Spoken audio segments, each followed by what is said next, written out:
The grass is mowed, the hedges are trimmed, the leaves are falling. It's time to put your outdoor power equipment away for the winter.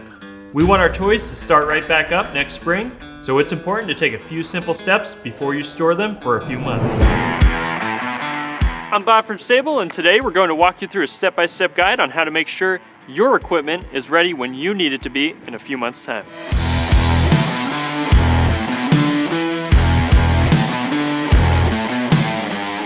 There are a lot of different types of equipment and engines, so before you start, it's best to take a look at best practices in your owner's manual. A lot of these steps are the same regardless of what you're using, so let's get to it.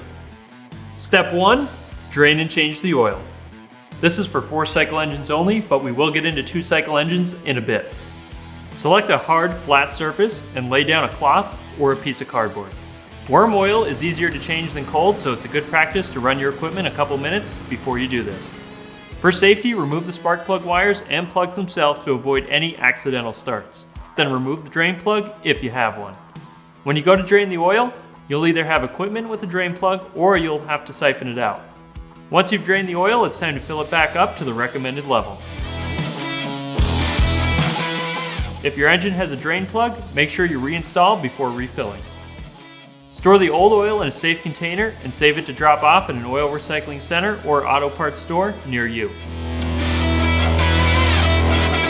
Now we'll take a look at the spark plug, and this is also a great time to spray some fogging oil into the cylinder. Since we have the spark plug removed, we will use the straw and fogging oil to coat the inside of the cylinder. This will prevent corrosion and lubricate all those internal engine parts to help prevent damage when you go to start it next spring. Looking at the spark plug, if it looks okay, you can clean it up with a wire brush, or if it looks to be in poor shape, they are cheap and simple to replace. Moving on to the air filter, this is another cheap and easy thing to replace, so you want to check it out at least once a season, and now is the perfect time. Remove the exterior casing by loosening the screws if your piece of equipment has them. Pull out the filter casing and the dirty air filter. Before you put a new one in, give the chamber a wipe down to remove any debris. New air filters should be around $10. Now insert the new filter with the pleated side down. Once in place, put the cover back on and tighten if needed. Step 4, remove and replace old gas. To test that your maintenance work actually works, we're going to start up the equipment and use this test as a time to run off any old gas that's in your fuel tank. Old gas doesn't mean years old, it means gas that is 30 days or older.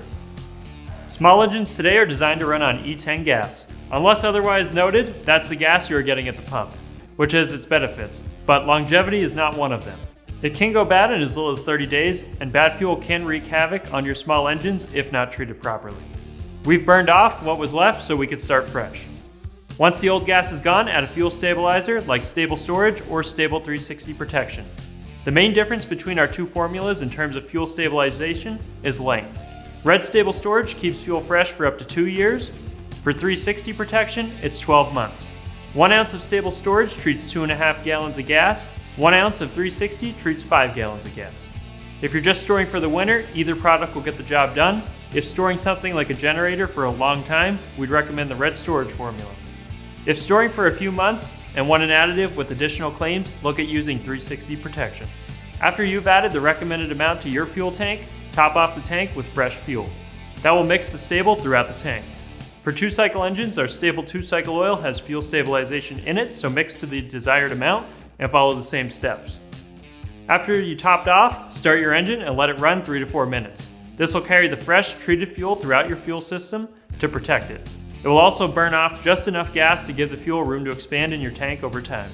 Ideally, you want to keep fuel tanks 95% full during storage to protect metal parts from condensation, which leads to corrosion. If you have empty gas cans around, you can do the same thing. Add Stable, then top off with fresh fuel so you already have a stock handy for spring or if you need it for your winter equipment over the next couple months. Step 5, remove and charge batteries.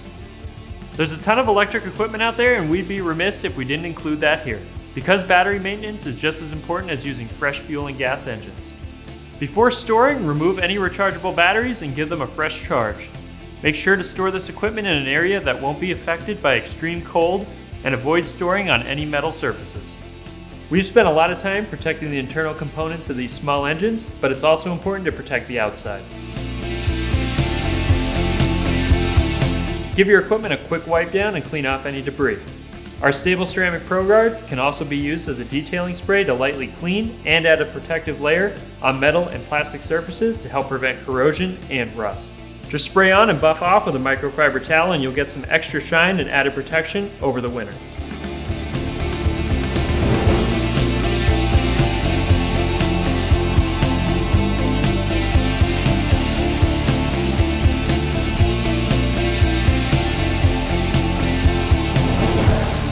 Okay, that wraps up our winterization work. Your small engines are protected from the inside out and ready for spring.